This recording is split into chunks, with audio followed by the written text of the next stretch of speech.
What's up, everybody? Thank you for stopping by. I am BH the Uncivilized, and this is going to be an analysis for the film Kung Fury.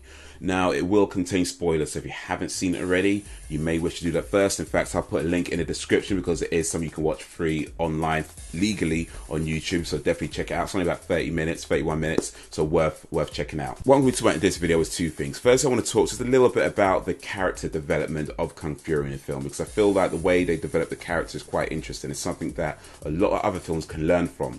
But the main thing we'll talk about later is the time travel aspects of it. So with the character development, the film opens up with this crime-ridden city. We've got disrespect for law enforcement. We've got arcade machines just going out of control. And when one of the beat cops is having trouble, he says, we need Kung Fury. So this sets him up as already the best cop, or a cop that is above, in some respects, the regular beat cops. And it's explicitly stated later on as well. But we also get some examples of Kung Fury's ingenuity early on, as he jumps out the window, shooting at his car to open the door in order to save time after all he is needed quickly. And then the epic battle with the arcade machine that takes him on helicopters into space and back down to Earth.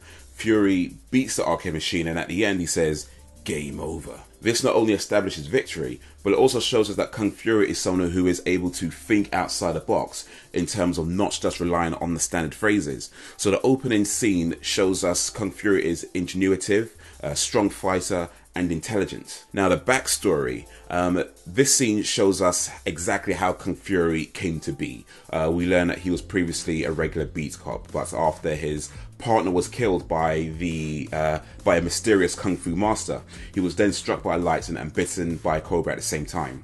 Now during this blackout that he has, he starts to see these images of kung fu, in particular one so powerful that only one person can master it, the chosen one. And as it turns out, he was a chosen one. So now with this newfound ability, he uses it to fight crime. Now Fury didn't earn this skill, it was given to him.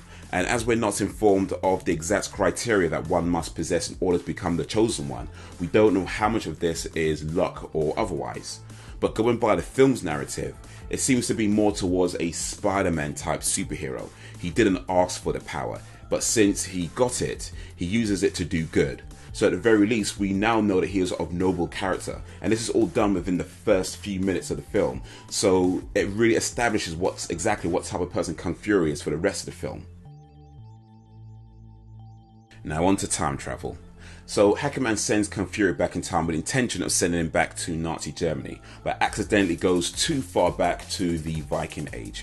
Now during the Viking Age, he meets Thor, who opens up a portal to send him onto Nazi Germany. So at this point, we establish that Thor's hammer is able to create time portals. Now later, after the fights with the Nazis, Thor tries to hammer down on Hitler, but the Golden Condor protects him, and when Thor lifts his hammer, we see there's nothing there. But of note, we do see the electricity, the lights thing going around Thor's hammer.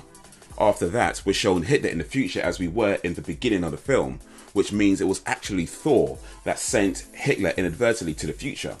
But that would not have happened had Kung Fury not gone back in time, which would not have happened had Hitler not been in the future, which would not have happened had Kung Fury not gone back in time, which would not have happened had Hitler not been in the future, which would not have happened had Kung Fury not gone back in time, which would not have happened had Hitler not been in. The point is, time travel is complicated at best.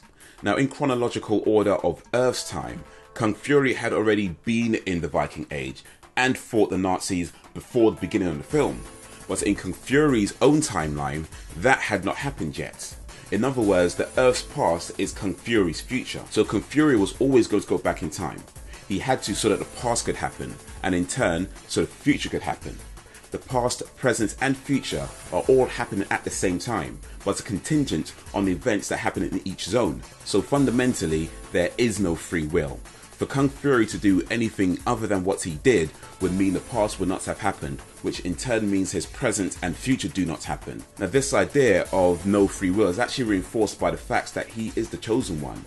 He did not ask to be the chosen one. He didn't even know that was going to happen. It was his destiny. So ultimately, the message of the film is, whatever's going to happen is going to happen. And that is what I think of Kung Fury. Let me know if you agree or disagree, or if you think there's something that I've missed. If you liked this video, then please like, share, comment, subscribe. Check out my other videos as well if you haven't already. Any questions, let me know and I'll do my best to answer them. But that is all for now. So thank you for watching. And until next time, we need some action if we're going to make it like a true survivor.